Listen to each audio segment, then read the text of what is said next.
지난번 영상들에서는 우리는 구글의 터보 콘트 메모리 압축이 단순히 메모리 압축 기술이 아니라 메모리 제조사들에게 굉장히 도전적인 위기이자 기회가 될 수 있다는 것을 여러 측면에서 알아보았습니다.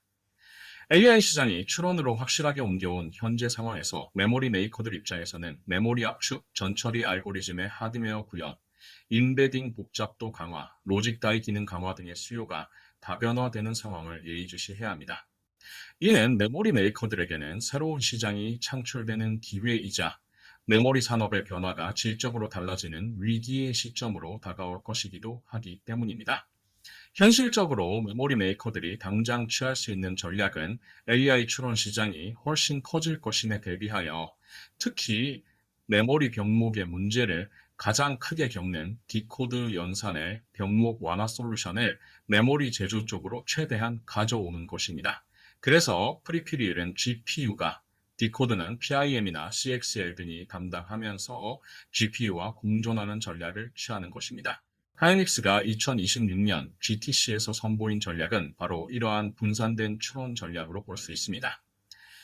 이럴 경우 메모리 제조사는 HBM뿐만 아니라 CXL, 커스텀 HBM, PIM, CSD 등 여러 맞춤형 솔루션 각각이 지금의 HBM만큼이나 새롭게 커지는 시장을 스스로 만들어낼 수 있습니다. 당연히 이렇게 강력한 솔루션은 그 자체로 품귀 현상을 일으킬 정도로 수요가 폭증할 것이므로 기가바이트당 가격도 현재의 HBM에 육박하는 수준 혹은 그 이상으로 더 받을 수도 있기에 낙관적인 시나리오에서는 현재의 메모리 슈퍼사이클이 더 길어질 수 있다는 예상을 할 수 있게 되기도 합니다.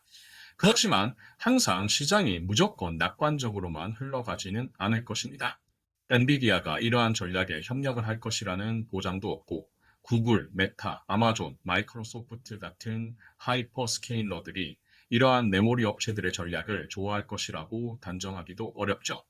고객사들의 진짜 고통이 생기는 지점을 간과한 채 각자의 하드웨어 기술력을 집중해서 빛나는 솔루션을 만든다면 사실 개발 비용은 그대로 매몰 비용이 될 수도 있습니다. 이는 이미 20년 전 메모리 반도체 산업사에서 일본의 메모리 반도체 제조사들이 겪은 패착이기도 합니다. 이제 메모리 업계의 전략을 조금 더 구체화해보죠. 에이전트 AI든 피지컬 AI든 메모리 중심의 AI 서비스는 분명 더 확대될 것이고 메모리 의존성은 더 높아질 가능성은 매우 높습니다. 어쨌든 추론의 시대이니까요. 그래서 메모리 변목 현상 때문에 터보 콘트 같은 메모리 압축 및 가속 기술이 하드웨어 단계에서 구현되느냐가 중요해질 것입니다. 문제는 이 메모리 압축 및 가속 알고리즘에는 아직 표준은 없다는 것입니다. 심지어 릴레이 링크 등으로 시장이 다변화되고 구글의 TPU처럼 GPU 없이 AI 데이터 센터를 구축하는 케이스는 하이퍼스케일러들이 직접 메모리 제조사들과 협업하여 자신들이 원하는 메모리 인풋, 아웃풋 규격, 대역폭, 가속, 양자화, 가지치기, 트랜스포머 등의 여러 알고리즘을 메모리 하드웨어에서 구현해달라는 요구를 할 가능성이 높아질 것입니다. 메모리 업계는 아주 큰 고객이라면 이 맞춤형 메모리 제조 요구를 진지하게 고려할 수도 있을 것입니다. 다만 이 경우는 아마 HBM 만드는 것보다 훨씬 더 구체적이고 난해한 사용자 맞춤형 첨단 메모리 제조 공정이 필요할 것입니다. 사실상 메모리 파운드리가 되것이나 마찬가지죠. HBM은 그나마 한익의 경우 최종 패키징은 TSMC에 가서 코어스 패키징으로 해서 이 부담을 최소화했지만 구글, AMD, 메타 등의 주요 고객사들이 점점 이런 요구를 구체적으로 강력하면서 동시에 돈도 많이 준다고 제의하기 시작하면 메모리 제조업체들은 사실상 파운드리, 메모리 하이브리드 비슷한 구조를 택해야 하나 고민이 될 것입니다. 그렇다고 구글 전용 메모리 팹, 메타 버전의 메모리 팹 등을 별도로 만들어 운용할 가능성은 현실적으로 별로 높아 보이지 않습니다. 물론 메모리 팹을 구축하기 위해 필요한 어마어마한 케이펙스 부담을 메모리 수요자, 즉 고객사들이 50대 50 정도로 부담한다면 혹은 조인트 벤처 형태로 한다면 가능성이 제로라고 볼 수는 없습니다. 그러면 현실적으로 메모리 제조사들이 앞으로 전략을 어떻게 만드는 것이 좋을까요? 엔비디아와 결별하게 되는 것은 한익이나 삼성전자 모두 바라지는 않을 것입니다. 그러나 훨씬 다변화된 에이전트 AI, 피지컬 AI, 각 도메인 산업 맞춤형 AI 등의 시장에서는 다른 고객사들의 요구를 무시할 수도 없을 것이니 메모리 팹의 업그레이드와 확장에서 분명 뭔가 최적화 지점을 찾으려 할 것인데 그 최적화 전략이 무엇이 될지가 중요합니다. 여기서 중요한 개념은 반쯤은 메모리 파운드리처럼 변신할 준비를 해야 한다는 것입니다. 현실적으로 TSMC가 로직 반도체를 위탁 생산하는 것처럼 아예 메모리를 위탁 생산하는 개념의 100% 메모리 파운드리를 구현하는 것은 거의 불가능에 가깝습니다. 메모리는 로직 반도체와는 달리 일단 양산이 매우 중요하니까요. 그렇지만 메모리 파운드리를 일부라도 구현하는 방법은 존재합니다. TSMC가 모든 팩미스 고객에게 동일한 공정 노드를 제공하되 그 위에서 고객별 설계 IP를 허용하는 것처럼 메모리 업체들도 표준화된 메모리 플랫폼 위에서 고객별 맞춤형 레이어를 올리는 구조를 취할 수 있습니다. 예를 들어 1층, 즉 첫 번째 레이어는 원래의 문법을 따릅니다. 즉 메모리 기반 레이어죠. 2층은 DRAM, 셀 어레이, PHY, 기본 컨트롤러로 구성됩니다. 현재 HBM, LPDDR, GDDR, CXX 메모리와 동일한 개념입니다. 이 레이어는 메모리 제조사들이 핵심 역량을 결집시켜 반드시 꺾이지 않으려 하는 영역이기도 합니다. 그리고 과거 검용 메모리 반도체처럼 이른바 양산할수록 경쟁력이 올라가는 규모의 경제 논리가 정확히 작동하는 영역이기도 합니다. 두 번째 레이어부터 제조사별로 전략이 조금씩 달라집니다. 2층에서는 업계 공통으로 쓰이는 AI 모델 연산에 필요한 여러 가속이나 압축, 전처리, 반복 행렬 연산, 변환 등의 특화된 기능을 하드와이어드 IP로 제공하게 됩니다. 정수 처리, 전밀도 조정 담당 연산기, 소프트맥스 함수 전용 하드웨어 등은 어떤 모델을 쓰든 무조건 계속 활용하는 기능이니까 어떤 고객에게든 공통적으로 제공이 가능합니다. 특히 표준화가 가능하므로 메모리 제조사들이 전략적으로 이를 제덱이나 UA 링크 등에 선반영시켜두면 전략적으로 우위를 점하기도 좋을 것입니다. 세 번째 층은 진짜 맞춤형 층에 해당합니다. 메모리 파운드리 향기를 느낄 수 있다면 바로 이 레이어가 될 것입니다.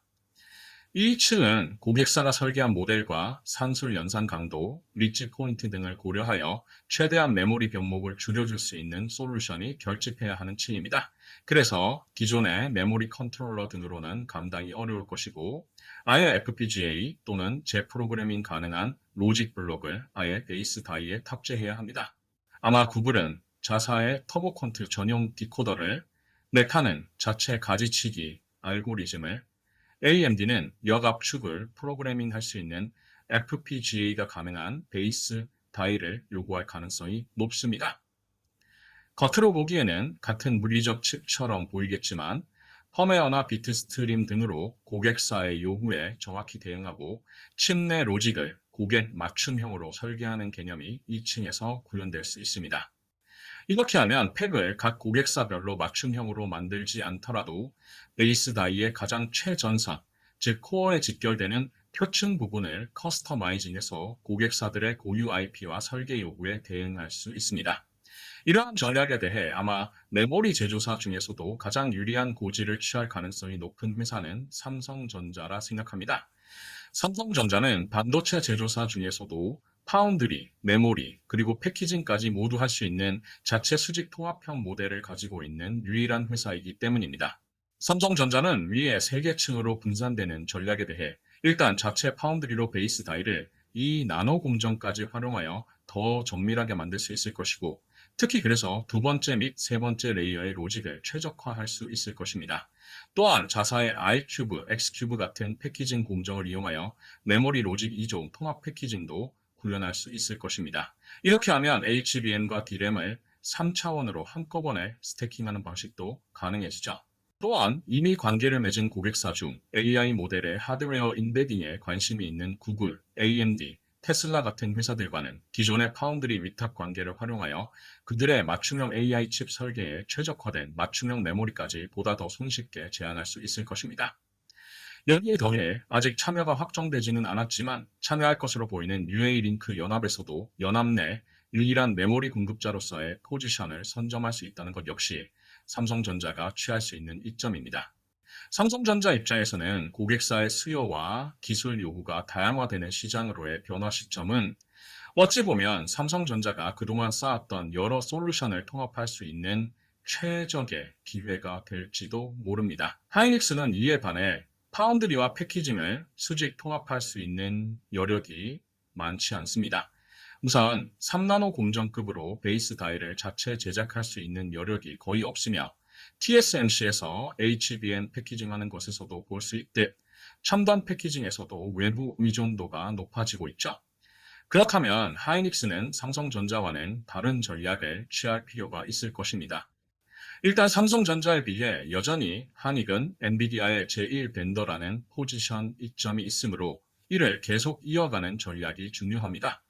특히 엔비디아 역시 메모리 변목 문제에 대해 해결하고자 하는 의지가 누구보다도 강하므로 엔비디아의 메모리 변목 해소 소프트웨어와 하드웨어 통합 기술 요구에 대응하는 것이 한익의 차세대 시장 전략의 중요한 한 축이 되어야 합니다. HBM에서 세계 최고 수준의 기술력, 특히 가장 앞선 세대의 기술과 양산 기술력을 동시에 가지고 있는 만큼 HBM4, HBM4E 등으로의 로드맵을 주도하는 것은 물론 이를 넘어 커스텀 HBM으로의 진화 트렌드 역시 한익은 먼저 선점할 필요가 있습니다. 여기에 더해 낸드에서도 ICMS 계층 구조에 대응할 수 있을 것으로 보이는 고속 ESSD 시장 전략에 더 많은 관심을 가질 필요가 있을 것입니다. 어쨌든 양사 모두 미래 전략은 현재의 검역 일부만 맞춤형으로 버티는 제조 전략에서 보다 확실하고 효율적인 맞춤형 메모리로 가는 전이 과정에 초점을 맞춰야 합니다. 3개 레이어로 구성되는 전략으로 이러한 전이 과정에 대응할 수 있겠지만 그것이 항구적인 대책이 될 수는 없습니다. 메모리 장벽 문제는 아마도 계속 해결하기 어려울 것이고 이를 우회하거나 완화할 수 있는 솔루션으로 버티다가 10년에 한 번 정도 업계를 뒤흔들 솔루션이나 개념이 튀어나오는 것에 대비해야 합니다. 전자 대신 비전자, 실리콘 대신 비실리콘, 2차원 대신 3차원 등으로의 전이 등이 그에 해당할 것입니다. 이러한 전이 과정에 만약 불행히도 한국의 메모리 양사가 제대로 적응하지 못한다면 등 회사는 장기적으로는 2000년대의 일본 메모리 반도체 제조사와 같은 운명에 처할 수도 있습니다. 일본의 메모리 반도체 회사들은 80년대, 90년대 세계 최고 수준의 지배력과 점유율을 가지고 있었지만 90년대 후반부터 본격화된 인터넷 시대, 그리고 2000년대 본격화된 모바일 시대, 2000년대 후반부터 본격화된 스마트폰으로의 모바일 시대 전환 등의 과정에서 제대로 적응하지 못해 역사의 뒤안길로 사라졌다는 공통점이 있습니다. 현재 일본에는 일본 국적의 D램 제조사가 없습니다. 그나마 있던 엘피다 D램 팹은 이제 미국의 마이크론에 넘어간 상황이죠. 개인적으로는 현재 AI 시장은 과거의 인터넷, 모바일, 스마트폰 같은 전이와 비슷한 성격을 가질 것이라 생각합니다. 사실 훨씬 큰 파급력을 가질 것이라 예측하기도 하고요. 이 과정에서 그에 걸맞는 폼팩터를 갖는 메모리 칩에 대한 수요는 폭증할 수밖에 없을 것이고 현재의 기술과 문법으로 자꾸 버티려 하는 회사들은 점점 시장의 외면을 받게 될 것입니다. 일본 메모리 업체들이 그렇게 시장에서 갈라파고스화되면서 밀려난 그 자리를 한국의 메모리 반도체 회사들이 차지하게 되었듯 반대로 이번에는 한국의 메모리 반도체 회사들이 시대의 흐름에 제대로 대응하지 못한다면 그 자리를 지금은 한참 아래로 보는 후발주자들, 예를 들어 중국의 창신 메모리나 대만의 나냐 테크놀로지 같은 회사들에게 언젠가 내어주게 될지도 모릅니다. AI 시대가 에이전트 AI와 피지컬 AI를 포함한 추론으로 확실하게 옮겨오면서 메모리 변목은 이제 감내해야 할 형벌이 아니라 반드시 극복하고 완화시켜야 하고 치료할 수 있다고 강력한 믿음이 밀어붙이게 되는 문제가 되고 있습니다. 이에 대해 근본적 해결책이 될 수 있는 기술을 메모리 외부에서 찾으려 하는 것은 한계가 있고 따라서 결자 해지의 마음으로 메모리 제조사들은 이 영역에서 기술적 우위를 보이며 스스로 로드맵과 표준을 만들면서 설 자리를 지켜야 합니다. 급박하게 조여오는 고객사들의 수요와 다변화된 기술 요구는 위기이자 동시에 새로운 시장 창출의 기회가 될 수 있을 것입니다. 메모리 반도체가 앞으로 질적으로 겪게 될 이 거대한 시대의 전환에서 한국의 메모리 제조사들은 과연 어떤 전략을 들고 나올까요? 그리고 그 전략은 과연 앞으로 어떤 변화를 만들어내게 될까요? 계속 권 교수의 테크 설명서 팔로우업 해주시면서 저와 같이 이 거대한 변화와 시대의 흐름을 따라가 보시죠.